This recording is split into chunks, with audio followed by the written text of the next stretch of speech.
haram hukumnya memakai pakaian atau perhiasan yang berbentuk palang salib atau baju yang bergambar.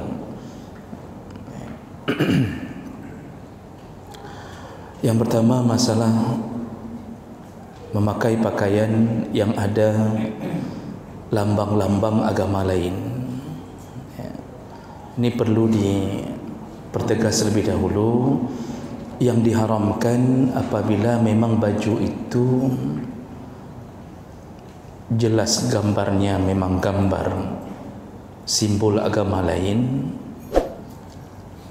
dan diikuti dengan sebuah keyakinan membesarkan agama atau menghormati agama lain, apalagi sampai meyakini.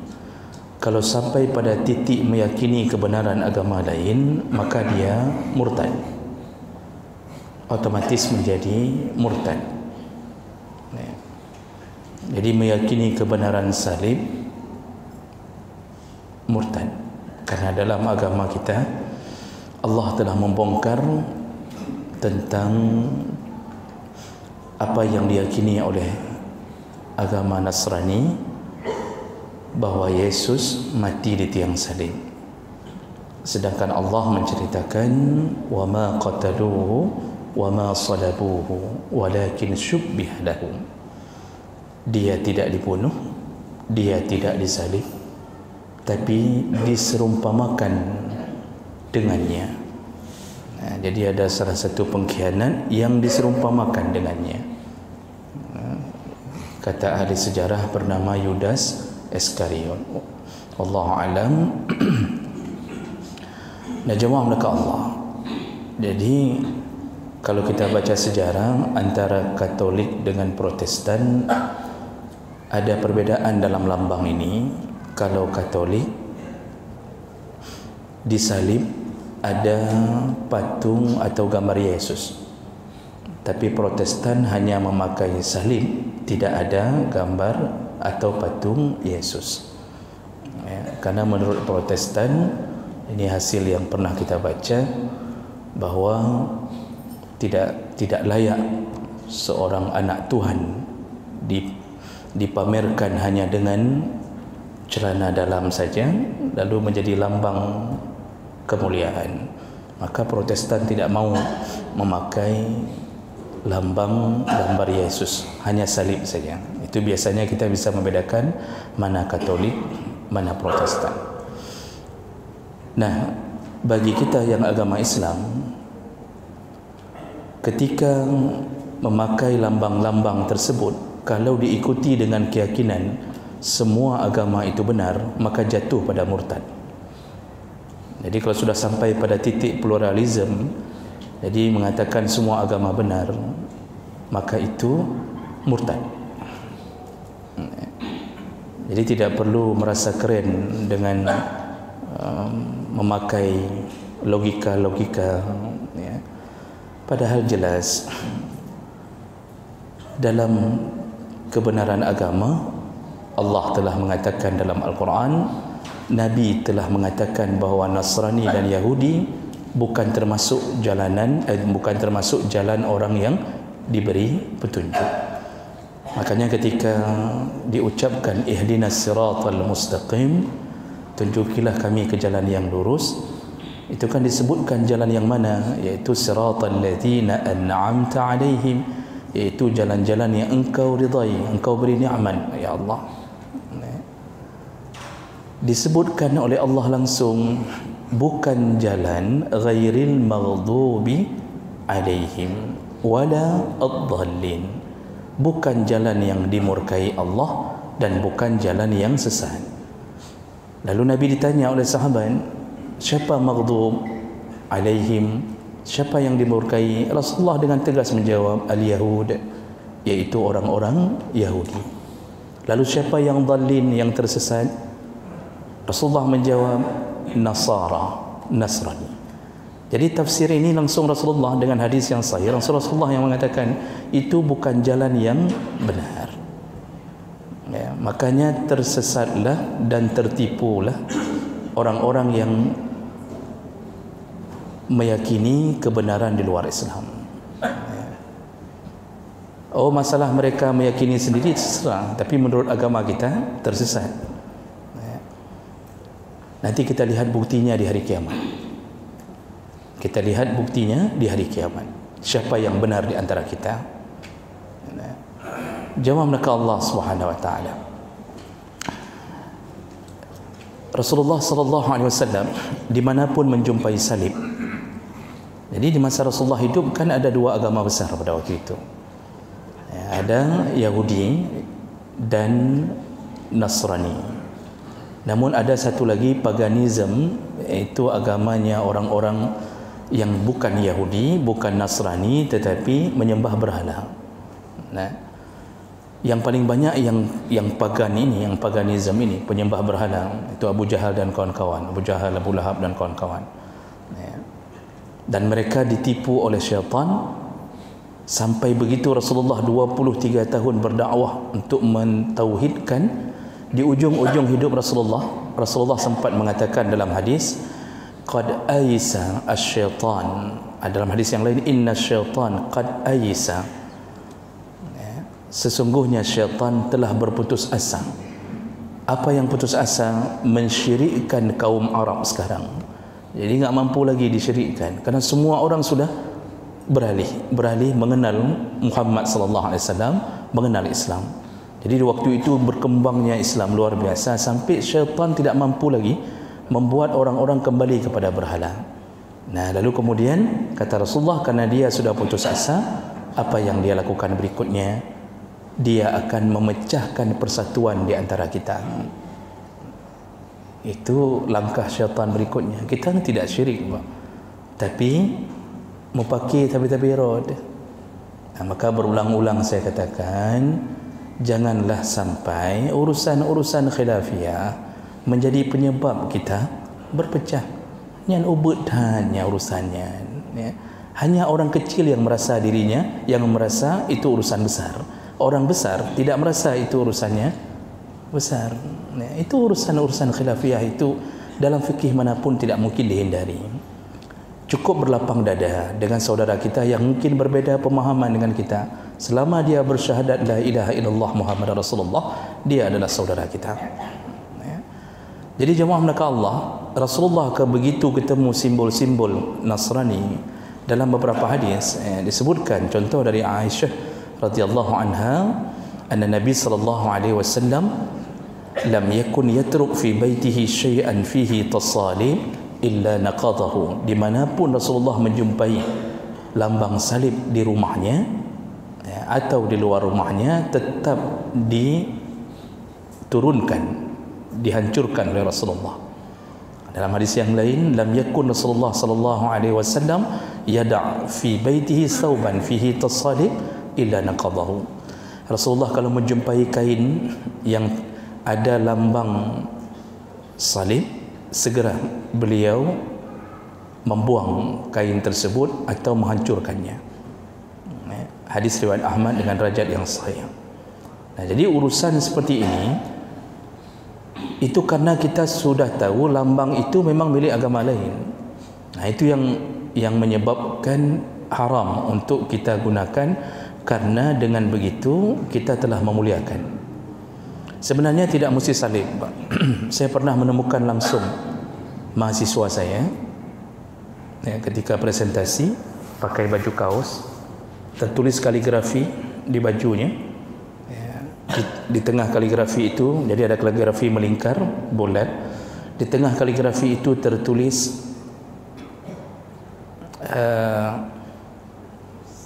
lupa siapa tertulis itu, abana, benar, abana. Tertulis abana, bapa kami. Jadi saya panggil, saya bilang, tahu ini kaligrafi apa? Dia tidak tahu, dia pikir kaligrafi Islam. Pokoknya kadang-kadang ada orang yang awam, asal tertulis bahasa Arab dikira semuanya sudah Islam itu. Koran dibungkus martabak, marah. Padahal Koran, Pak, Koran Arab. Itu Koran Arab itu sama kayak Koran kita. Begitu dibungkus martabak kita marah. Kenapa? Kita enggak bisa membedakan mana koran, mana Quran. Kita kira semuanya Quran. Padahal itu kaligrafi milik Nasrani. Nasrani di Arab itu juga melantunkan seperti kita melantunkan zikir-zikir dalam bahasa Arab untuk Tuhan mereka. Jadi kalau orang enggak bisa membedakan, kadang-kadang mengira itu Islam. Jadi jawab mereka Allah, semua lambang-lambang di baju yang ada salib atau lambang-lambang Yahudi, kalau itu memang simbol mereka, haram untuk dipakai. Bagaimana dengan kaos bola? Kadang-kadang kaos bola milik kelompok-kelompok tertentu yang notabene-nya mereka beragama Nasrani, rata-rata ada kaos bola tertulis salib dalam lambang-lambangnya itu, atau disebut dengan jersey. Para ulama menjawab, kalau kita dapatkan jelas itu lambang salib, juga haram dipakai. Haram dipakai. Walaupun kita terlalu mencintai klub bola tersebut, yang bajunya haram dipakai kalau ada salib di dalamnya. Nah, bagaimana kalau kita bawa dalam solat? Ada baju berlambang salib, bawa dalam solat. Sahkah solat?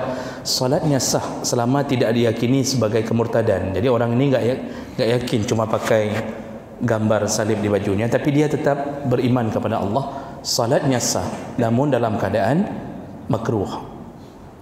Kalau dalam kitab Fiqh Islami wa Adillah itu disebutkan bahagian daripada yang makruh dalam salat adalah baju-baju, memakai baju salat bergambar atau punya lambang-lambang tertentu yang dia tidak meyakini lambang itu kebetulan ada di baju itu. Salatnya sah, tapi salatnya bisa jadi tidak diberi pahala oleh Allah, atau dikurangi pahalanya oleh Allah. Nah, jawab mereka Allah, tapi kalau baju-baju yang bergaris-garis, kebetulan pola-pola garisnya ada 1-2 garis yang mirip salib, itu tidak mengapa. Jadi kita jangan cari-cari di baju kita. Ini kadang-kadang ada orang yang mencari-cari semua lambang, dia lihat-lihat, dicari-cari sampai kabel listrik yang sedang tilang lagi nyawa kajik ke Nasrani. Itu getanya wahana buat ni kan. Kita enggak ada kerja itu kalau begitu. Memang di baju itu polanya misal pola apa begitu. Jadi pas rupanya ada garis yang mirip lambang begini. Nah, ini tidak mengapa karena tidak disengajakan lambang itu tercipta sendiri, dan itu pun berpola-pola, itu tidak mengapa. Kalau kita mau cari itu banyak sekali memang. Di sajadah, di permadani kita cari, garisnya mirip salib. Akhirnya kita enggak bisa buat apa-apa. Nah, itu tidak mengapa kalau tidak dimaksudkan untuk membuat salib. Jadi memakai pakaian ini haram, jangan besarkan agama lain. Nah, kemudian bagaimana dengan hukum memakai pakaian yang bergambar? Urusan bergambar atau melukis ini urusannya urusan besar di hari kiamat, karena hadis-hadis menyebutkan semua para pelukis, pemahat patung, nanti di hari kiamat Allah akan meminta untuk dihidupkan. Allah akan minta hidupkan hasil karyamu, hidupkan patungmu, hidupkan lukisanmu. Ketika tidak bisa dihidupkan, dimulailah azab Allah yang paling dahsyat. Makanya ada hadis yang menyebutkan, inna asyaddan nasi azaban yaumal qiyamah, sesungguhnya azab yang paling pedih diterima di hari kiamat adalah al-musawwirun, orang-orang yang suka membuat patung atau lukisan. Makanya hari ini perlu kita pertegas, jangan biasakan anak kita melukis dengan sesuatu yang bentuknya makhluk bernyawa, manusia dan hewan. Rasulullah sallallahu alaihi wasallam tidak mengharamkan ketika yang dibentuk atau dilukis adalah tumbuh-tumbuhan. Kata Rasulullah dalam hadis riwayat Bukhari Muslim dari Abi Hurairah radhiyallahu anhu, sami'tu Rasulullah sallallahu alaihi wasallam yaqul, aku mendengarkan Rasulullah sallallahu alaihi wasallam berkata, qala Allah taala, Allah berkata, ini hadis qudsi, wa man adlamu mimman zahaba bi khalqika khalqi, adakah orang yang lebih zalim daripada orang-orang yang menyerupai ciptaanku atau membuat perumpamaan dari ciptaanku. falyakhluqu zurratan aw liyakhliqu habbatan aw liyakhluqu sya'iratan. Kata Rasulullah, ya, oleh kerana itu kalau mau buat gambar, mau buat patung, buatlah yang bentuknya biji-bijian, bentuknya gandum. Ini maksudnya kiasan, kalau pohon-pohon tidak mengapa. Jadi kalau mau lukis yang bentuknya bukan makhluk bernyawa, ya, bukan hewan, bukan manusia. Nah, para ulama mensyaratkan dua, baru haram gambar atau patung. Yang pertama berbentuk makhluk hidup, iaitu hewan dan manusia. Yang kedua dimuliakan. Jadi kalau tidak ada salah satu dari syarat dua ini, maka tidak mengapa. Ada bentuknya makhluk hidup, ya, tapi tidak dimuliakan. Contoh, ada gambar Ipin Upin di keset kaki. Setiap kali mau masuk kamar mandi, kita injak dulu tu Ipin Upin. Dengan Kak Ros kita injak. Makanya Kak Ros haram kahwin gara-gara gitulah. Itu gambar jelas manusia, jelas gambar manusia. Haramkah? Tidak, karena tidak kita muliakan. Makanya kalau ditanya boneka anak-anak yang berbentuk panda, berbentuk harimau, berbentuk apa saja, kita beli. Haramkah? Jawaban ulama seluruhnya mengatakan tidak, selama digunakan untuk bermainnya anak-anak. Dicampak sana, dicampak sini, dipukul abangnya dengan boneka itu, terlepas isi perutnya, nampak? Sampai dikencingi, ngences, jatuh ke atas, sampai panda itu menyesal hidup bersama si anak ini. Haramkah? Tidak haram, selama tidak dimuliakan. Jadi kalau gambar itu berada di atas permadani, karpet, selama diinjak-injak, maka tidak mengapa. Begitu juga ketika para ulama membicarakan bagaimana kalau gambar itu berada di baju anak-anak, di main luhub, dia main lumpur, kemudian jatuh muntah di bajunya. Kalau di baju anak-anak, kata para ulama tidak mengapa. Tapi kalau di bajunya bapa anak-anak, itu haram. Apalagi dibawa dalam solat, salatnya sah, tapi keharaman itu tidak hilang. Nah, itu tadi menggabungkan antara batil dengan hak. Itu nanti yang haknya dapat, salatnya enggak perlu qadha, tapi bisa jadi batil itu menghapuskan pahalanya. Dan kemudian mengganggu orang banyak. Memakai pakaian yang bergambar itu mengganggu orang. Arti mengganggu orang, orang akan lihat dari belakang dia salat, enggak bisa khusyuk apa. Jangankan gambar, tulisan saja orang enggak bisa khusyuk. Misal di belakang baju kita tertulis minyak goreng sekilo 25.000, kau mempikiran tu atas semayangnya. Jadi hal-hal begini jangan pakai baju yang bergambar atau bertulis sesuatu yang menyebabkan orang tidak bisa khusyuk. Baik logo, ada tulisan kantor atau apa saja.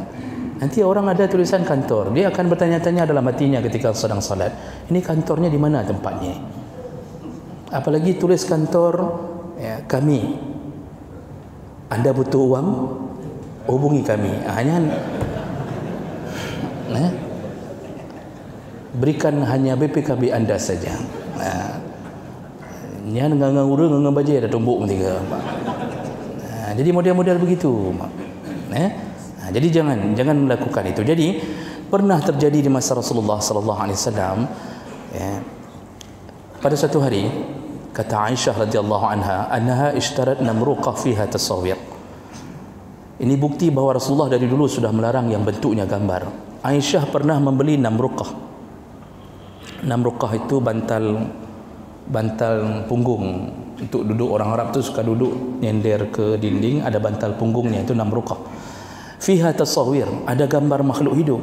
Dari dulu sudah ada itu, menenun itu dengan gambar-gambar sudah ada. Faqama Nabi sallallahu alaihi wasallam bil bab falam yadkhul. Begitu Rasulullah mau datang, mau masuk ke rumah, dia berhenti di depan pintu dan beliau tidak masuk. Faqultu, Aisyah heran melihat Nabi tidak mau masuk. Faqultu atubu ila Allah mimma azlamtu. Aku taubat dari apa yang telah kulakukan. Maksud Aisyah, dia belum tahu dosanya apa ni, tapi dia lihat gaya Rasulullah, nampaknya marah. Jadi kalau isteri dulu lihat suami nampak wajah sudah agak-agak marah, itu langsung takut melawan suaminya.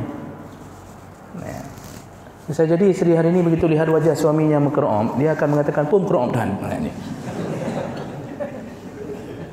dulu rasa takut dalam hati, takut melawan suaminya. Tapi tidak semua isteri. Isteri yang di belakang-belakang kita ini, alhamdulillah, insya-Allah asal surga.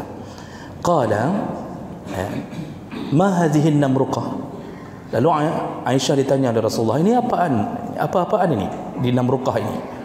Qalat litajlis 'alaiha wa tawassadaha. Ya Rasulullah, ini aku beli agar engkau bisa duduk dengan nyaman dan jadikan bantal ketika engkau duduk.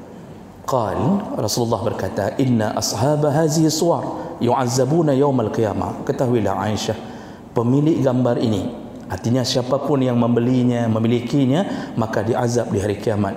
Yuqalu lahum ahyu ma khalaqtum. Nanti Allah akan mengatakan kepada semua yang memiliki gambar, yang melukis, membuat patung, hidupkan apa yang telah engkau ciptakan. Wa innal malaikah la tadkhulu fihi baitan fihi surah.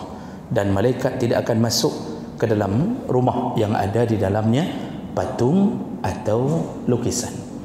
Jadi begitu juga pada baju juga begitu. Jadi kita ini tidak didekati oleh malaikat ketika melihat ada baju-baju yang memakai gambar-gambar makhluk hidup. Baik. Dalam hadis yang lain juga ditemukan bahawa Rasulullah juga pernah marah ketika Aisyah memasang gorden. Waqad satartu biquramin li ala sahwatin li fiha tamasil. Pernah aku sedang memasang gorden yang ada gambar di gorden itu. Sekarang kan banyak Pak, gorden-gorden yang kita beli itu pulang coba cek kembali. Ini dari dulu sudah kejadian di masa Aisyah. Ini hadis-hadis kuat semua. Jadi ketika Aisyah memasang gorden, ada gambar makhluk hidup di situ. Falamma ra'ahu Rasulullah sallallahu alaihi wasallam hatakahu. Begitu dilihat oleh Rasulullah sallallahu alaihi wasallam, langsung diturunkan oleh Rasulullah, lalu dirobek. Wa qala asyaddun nas azaban yaumal qiyamah alladzina yudahuna bi khalqillah. Azab paling dahsyat yang diterima di hari kiamat orang-orang yang membuat perumpamaan makhluk-makhluk Allah. Qalat faja'alnahu wisadah atau wisadatain. Lalu aku mengambil itu, memotong-motong kecil dan kujadikan sebagai bantalan. Jadi kain-kain perca, kain ubud-ubud, koh-koh li Aisyah, dijadikan bantal, satu bantal atau dua bantal. Begitu kata Aisyah radhiyallahu anha, hadis riwayat Bukhari dan Muslim, Ahmad dan Nasai. Nah, jadi jemaah belaka Allah, dalam berpakaian jangan memakai simbol-simbol agama lain, juga jangan memakai pakaian-pakaian bergambar. Kecuali Pak, Ibu, gambar itu tidak ada tamsilan, enggak ada contoh barang. Gambar-gambar kartun seperti contohnya Doraemon. Doraemon itu mirip siapa? Pernah kita temukan di kampung yang mirip Doraemon? Itu hanya gambar ilusi, gambar macam-macam. Jadi gambar-gambar kartun anak-anak. Dia memang agak mirip-mirip manusia, tapi enggak ada tamsilannya. Tidak ada tamsilannya. Jadi misal contohnya gambar Spiderman misal. Spiderman dengan kaosnya. Pasti pakai kaos, mana mau digambar kalau enggak ada kaos itu. Itu kan tidak ada tamsilan itu. Ini kan cuma ilusi saja itu. Manusia laba-laba itu cuma ilusi. Maka hal-hal begitu termaafkan, tidak mengapa, boleh. Jadi mulai besok Bapak boleh pakai baju Spiderman.